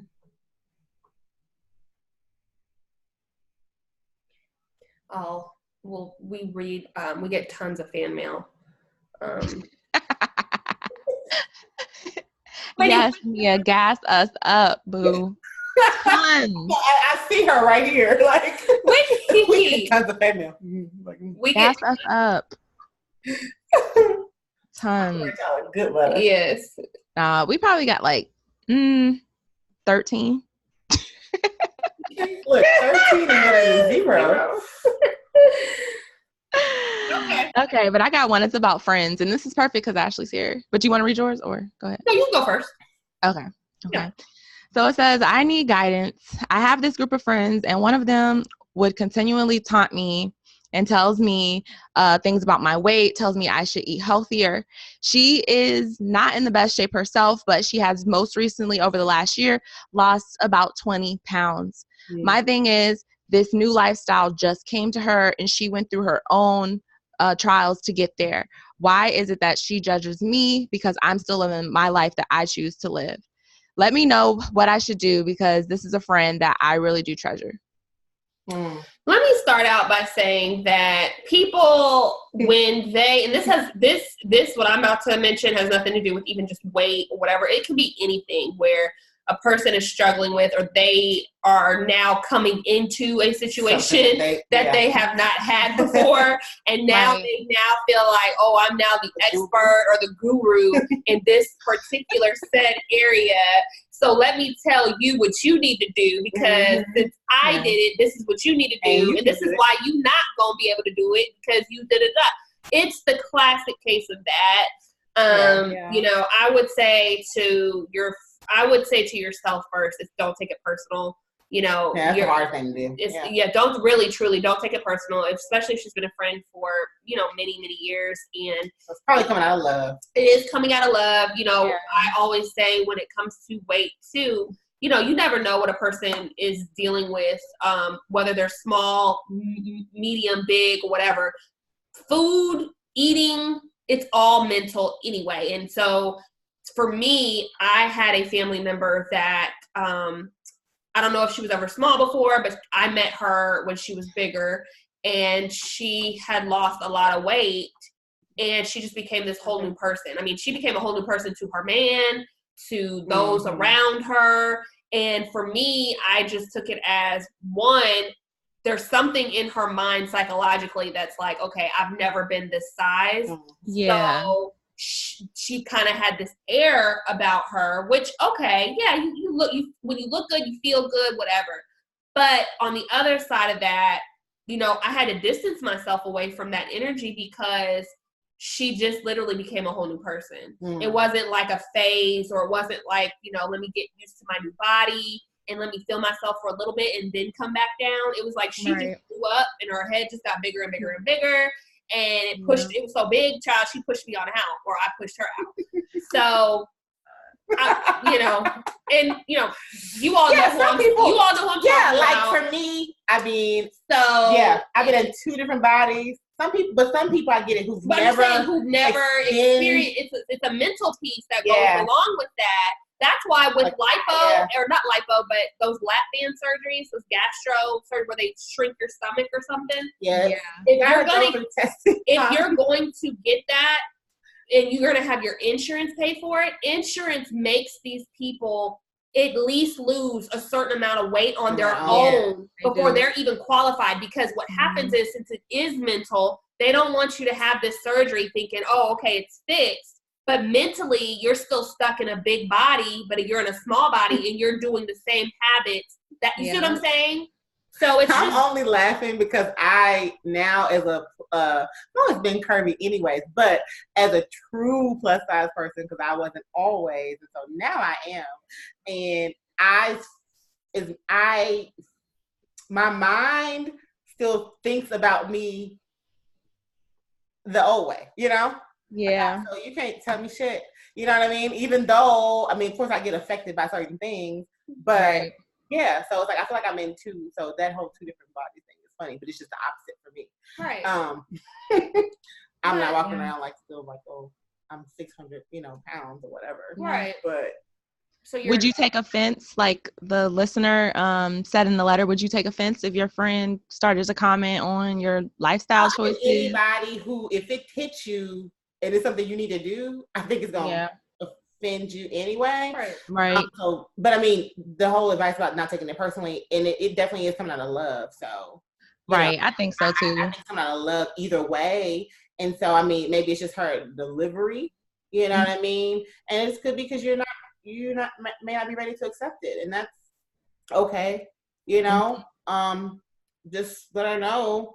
Like, if you honestly, some people are happy where they are, and some people, if you exhibited things that you may want to change it, then take that advantage, and you know, y'all can do something like that together. It'd be a different bond for you guys. But other than that, you know. Yeah, that's what I would say. Like, your friend should probably take a different approach. Like, if she really invite her to an exercise class if it's fun or something, but don't make it be pressure or anything. Yeah.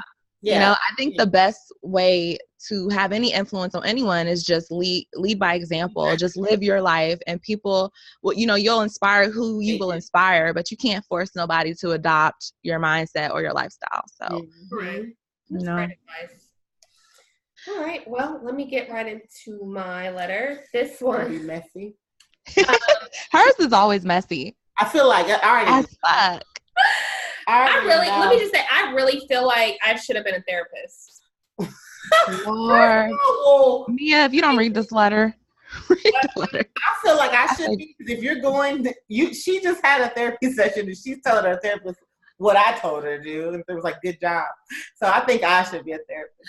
I feel like I missed my call. I actually lied to my therapist. So Miss Donna, if you see this, you know, she's always like, Mia, you are my only client that I actually worry about. Oh my gosh.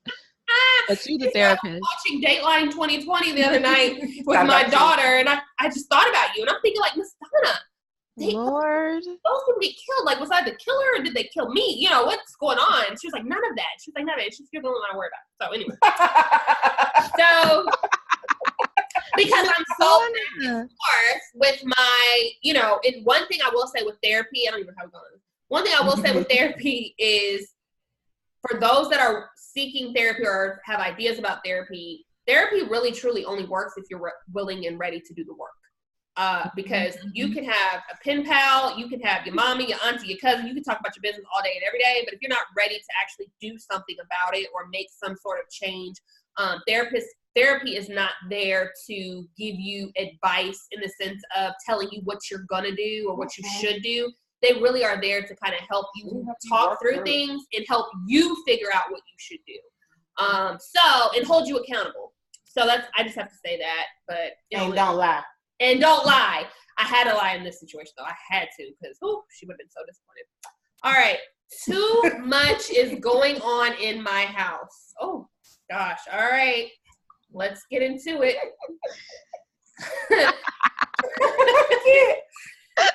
This is my calling. I met a girl and moved in with her. We have 3 kids. Then my girl's mom and her sister moved in with us. Then her uncle moved in when he is released from prison.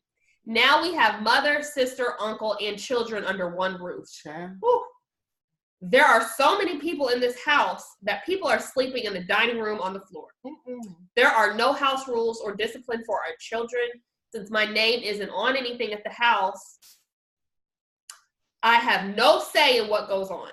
I have a job and I'm in school, so that's how I keep my sanity. This is not how I handle business. I've always believed that I'm $1 million man. Ooh, child, how you name it on my house. Okay. But I'm living like a $2. I'm trying to stay the course and be here for my girl, but it's hard. But it's hard when it seems like she does not care. I have 2 degrees. My girl is an LPN. She makes good money, but she has no backbone. My girl is big on family, and since her mother has spent a lot of time in prison, she feels like she owes her mom something. I'm tired, and I will not let this stress me out. Should I just move on and get my own place? Yes. I can't keep living like this, and my children shouldn't have to either. If I leave, my girl can't afford to support these people by herself. Please help me. There you go. What are your thoughts, ladies? I don't have a problem with helping people out, but it's a way you do it, and sometimes you do that from a distance. I feel like these are able-bodied people, so their circumstances do not really. They may not be able to get the best jobs if they, have records, but they can definitely do something they should get together, live together, and support themselves. Yeah. They should be in the house together. That leaning on each other. All those people leaning on y'all need to pull together and live together. True. And we can help from a distance. Sure. That's my Yeah. You know, because and then especially it's causing issues on y'all relationship. Yeah. And he just got a lot of things that he needs to work out anyway. Because he's saying his name's not on the place. You got 2 jobs, you got 2 degrees. You feel like but you're $1 million man. None of this stuff is what you're talking about. You ain't doing it, you ain't living it. So that needs to be your focus. So you do need to move. Get out. Maybe she'll come with you. If she don't, y'all can just live in separate places. It's fine. Yeah. People live separately all the time. Yeah. But save your relationship if that's what you want. Yeah. Man. Okay, that's my advice. Whitney, what's your thoughts? I just think, he should just focus on himself because he's talking about this $1 million man and his name ain't on the house. Like, you're living fucking fantasy world. The hell? And it just reminded me of, I saw Will Smith posted something the other day and he got like mixed reviews for posting it. And it was basically saying that, he meets so many aspiring actors every single day, and people ask him, Will, why don't you help out all of these aspiring actors that you see and blah, blah, blah, put them on? And he's like, I have helped, a few, but he was like 99 people out of those 100 people that are going to come to me, they're not going to put in the work for half the things they say they want or who they think they are. You know what I'm saying? When that time comes to show and prove who you are, half of y'all not going to do that. So it's just like, be real with yourself. And if you want to be this $1 million man and do all this and get things in order, then come correct. Like, she has bills and stuff. Like, it's you're not relieving all her problems. So it's like, if you really want to be this $1 million man and do that, then get your shit together, Yeah. I don't know. All right, listen, ladies, that is great advice. I can't see this. I can't even see it. You do have too much going on. It's giving me anxiety for you. So get out. Yes. I think you have and speaking about the man, I think he has a skewed perception of self. His reality. Right. And for that, like you all have both said, get your shit in order. Look in the mirror, and leave. Because you're not doing that. You're not leading. There's so many things you had me messed up at. But even as far as the kids, being that there's no house rules, there's no discipline. That's on you. That is on the parents for sure. Kids, and I say this all the time, kids love structure. Kids love discipline. They don't truly, if you go up and ask a kid, do you like structure? Do you like this? No. But no. They love it. They need it. And they thrive better in areas outside of the house when they are disciplined and they do have structure and they do have schedules. So that seems to be, yes, your relationship, your kids, all of those are your priorities. And then the extra people that are there, you know what? That needs to be, and to be honest with you, you really don't have a lot to say when your name's not on the house. You just don't. So, because at the end of the day, if you say, hey, I don't agree with this, and she's about, what are you going to do, leave? I don't think she would say that on your relationship, but that is a possibility. Mm-hmm. So you may need to start having those kind of conversations that are ultimatums. Like, listen, I can't do this. We can still help from afar, but this is what I need it to be in order for me to feel comfortable. If not, then I need to make other accommodations. And if she says, okay, well then, you go and do you. That should be a very simple conversation because you guys have nothing really right now in order right now anyway. Right. So that's my 2 cents on that. Best of luck to you guys, though. God, yeah. God bless you. Friendships and the relationships. See, it can be just too much. Woo. Too much. Which is why I be sitting over here single and childless sometimes. Like, well, I know. They're living in silence. I said single and childless sometimes. Oh, girl. It gets so complicated sometimes. Be his peace. Be his peace. That is loaded. That's so. For another day. Oh, this would have been fun if we did Smash or Pass. We can, after this, we'll maybe do a special YouTube. Well, check out our Smash or Pass after this, ladies. Let's wrap this up with our tea bag. You got one? Tea bag. Okay, tea bag, for those that don't know, I'm sure all of our viewers know, but actually our tea bag section, you know what tea bagging is, obviously, in the worst possible way. So for those that we want to nominate when we say tea bag, it's somebody, it could be, something that happened during the week, and it's just real foul, dirty, and we want to teabag that person. So, Whitney, you go first. Yes. So this story, I think this happened last week or the week before. I meant to talk about it the last episode, but forgot.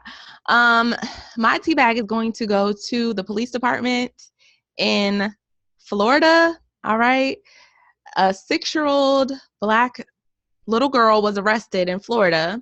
She was taken out of her school. Because she had a temper tantrum in class. And they proceeded to arrest her. Horrible. They didn't play arrest her. It wasn't like Scared Straight. No, they really arrested her. She has a mugshot and she's 6 years old. And the family's outraged, but of course their poor Black family, like what can they really do? I'm hoping somebody gives them their help pro bono and they have a freaking lawsuit at their hands, because I don't know why the school would call the fucking police on a 6-year-old. That's ridiculous. You know what I'm saying? Privilege. Florida. It's always Florida. He was a Black police officer. Yes. That's why he's definitely getting teabagged. His Black self-cooning ass. And no telling how many other kids he's gotten away with doing this from. Wait. The police officer didn't call the police. What? Huh? The police officer came to arrest. Yes. As the school called the police. What I don't understand. But allegedly, I think he's had other incidents too with kids. This is what I don't get. When police officers, I don't know why this reminds me of that Starbucks case. Like, you know how when people are called to things, when you see a situation that's not called for that, why do you have to therein? Because you have, I guess, I didn't say power. Because you have a responsibility. Yeah, that's more of a responsibility, because it's not really a power, because I do not want to give them that, even though they exert that by what the title is and what it's been made to be. But, you got to go back to the back of the back. It really is just the police, Black people, is why the police, the fraternity came into order in the first place. It never had anything to do with, it was just really to keep eyes on us after slavery was abolished. So we can just go there. So New form of slavery, absolutely. So it's just another form of slavery, since we were set free, but really not. They just put that in place to keep eyes on us, and to, further. I think it's just so disheartening too, though, when it is someone of color. It is. You know what I mean? It's just like whack. It just makes it more whack. But they forget. And again, he probably feels like I was just doing my job. But again, where are your humanness in all of it? Where is that? But you're not doing your job. Police is supposed to, when they get on scene, police are supposed to escalate. You know what I'm saying? Use their discretion, use their judgment, use all their training, and say, look, is this a arrestable offense? Am I supposed to be arresting this person? Let me ask the questions. First and foremost, you're trying to diffuse any type of situation. If you get there and it's a 6-year-old, you need to be freaking reprimanding the school for even calling you and wasting the taxpayers' dollars to send me to this non-life-threatening situation with a 6-year-old. Like, this is crazy. Call this child's parents, have her sit in whatever situation. Everyone has tantrums, okay? I've seen kids, especially Caucasian kids, fight, kick, scream, spit, slap. But they have patience for that. They got patience. Thank you. And I don't see them getting hauled off and arrested. Yeah. I'm just saying. It's disturbing. So they're all teabagged. The whole state of Florida can be teabagged for real, because that is just a weird ass state. I don't care. I used to live there, so I can say that. Everybody's weird. Yeah, Florida. Sorry. Florida's crazy. Florida, man. Things operate different in Florida. They operate different. So I would say my teabag would go to Amber Geiger. Yes. Just because she didn't get justice served, in my opinion. She did not. I'm more upset at the judge and wait. Yeah. So I will let you teabag her. But for me, isolation, her, because she didn't get what I feel like she deserved, even though there's plenty of cases I don't feel like people get what they deserve. However, I just feel like this whole situation from the beginning to the end, to the very end, has just been so teabaggable that it's a joke. Twilight Zone. Yes. And no empathy, like no empathy for the family and the loss of it's. You know what I mean? It's all been exerted towards the murderer. What in the world? Where does that ever happen? Sick. So all the sympathy. It's almost like, who is the guy that got shot? Like, and this is what I was saying earlier, that I'm so upset about, is that, you know, we have to be like, yay, at least she was out, like, yay, we got one, like, at least we got, like, because the next 30 after this are gonna all be found not guilty. So it's like we have one win, I feel like, that we're trying to hold on to, but it's still a loss. And even with the mugshot, I was like, oh my God, they used a terrible picture of her and a great picture of him. Where does that ever happen too? Thank God they did that. They used a really decent, more than decent picture of him, smiling, looking professional, versus it seemed like that was all his persona. I mean, he had to, it's almost like we couldn't have a more perfect black president in Barack than having a situation like that, because had it been someone else with, the only thing they did talk about him and smoking weed, but of course who gives a shit about that and why he did it. But you know, amongst all the other stuff, I guess, that he was involved in, as far as these good things and these good deeds and all that stuff, they did mention that, but I think they brought that up just so that the DA could not bring that in, as, you know, to try to use it against them.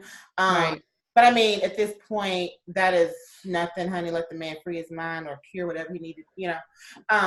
So who you teabagging? Yeah, who's your teabag, Ashley? Do we know her?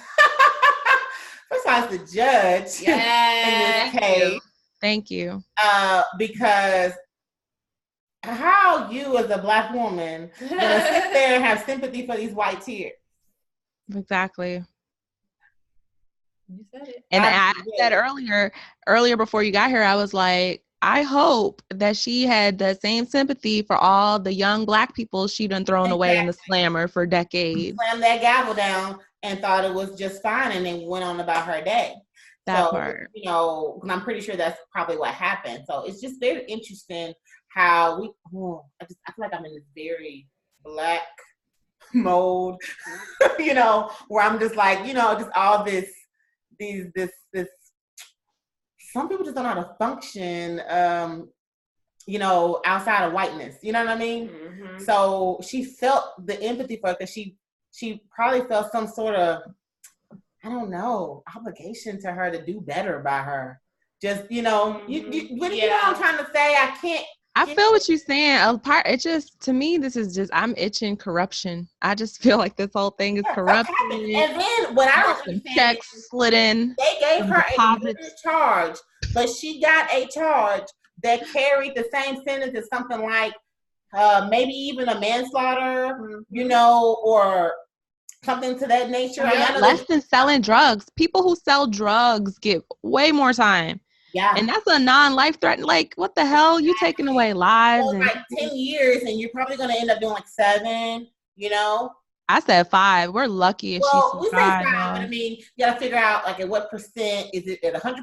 Is she doing 75%, 50%? Because what I was telling Mia, like, and so the parole, it looks good. It's in her favor that, like, the judge and the family are so forgiving of her. Like, that's going to help her get out quicker. This is all documented. That's why I say we have to... That's why we don't get nowhere, because we're so forgiving and so open for everybody else. Everybody else will stop for themselves, and we're about to rest later. We don't do that for us. We don't. So that's why it seems nice to be like, oh my God, it's my sister, we reach across the aisle. But we need to do that for each other. Hold that shit down, keep it tight and concealed, and then we go out. Right.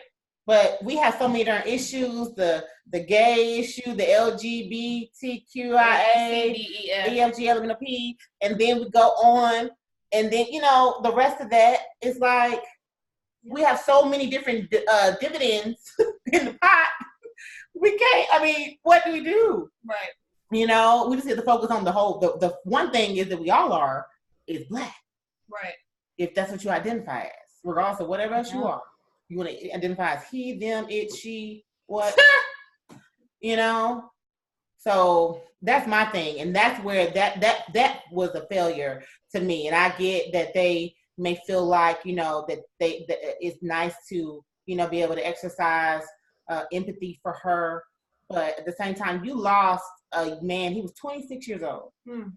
They acting like he was just elderly and on his way to see like, the Lord, and they just like, exactly. oh, it was God's plan and all types of bullshit. 26 years old. So much life to live. So, you know what I mean? Just was there. 26. So just you have to keep that in perspective.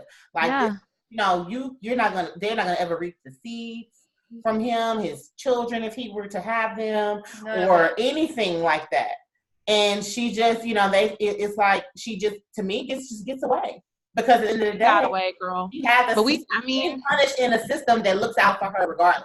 So even if it was a harsher term, it's still looking out for her, whereas if it was one of us, it's different. Think about those cases, 30, 40 years. The ones, think about the school scandal.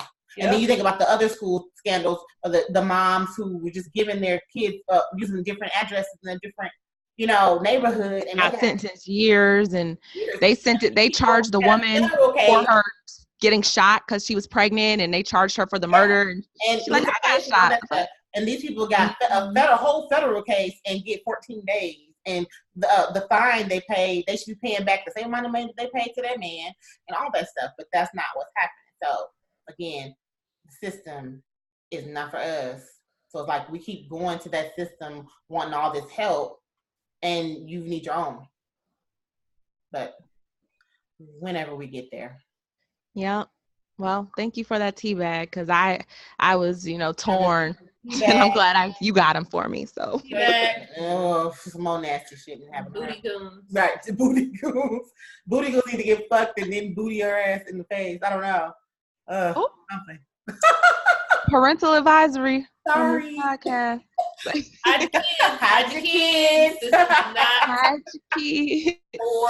Or oh man. Well, thanks, Ashley. This was really fun. Thank you for coming on to the show. It was a surprise, but I love it. I love it. You'll have to have you back for more. Yeah. Okay. I love it. Yes. Right. Yes, I loved it. You're going to kick it off because we already had some guests lined up. So this is great. You are our first in-person guest. Okay. Next time we're going to do this again. Going to reintroduce me another way. Okay. Yes. Yes. Thank you. Well, y'all know where y'all can find us, the Black Coffee and Tea Podcast. Check us out on YouTube. Find us on Instagram at BCT Podcast. And yeah. Yep. Talk to y'all later. Until next time. Bye.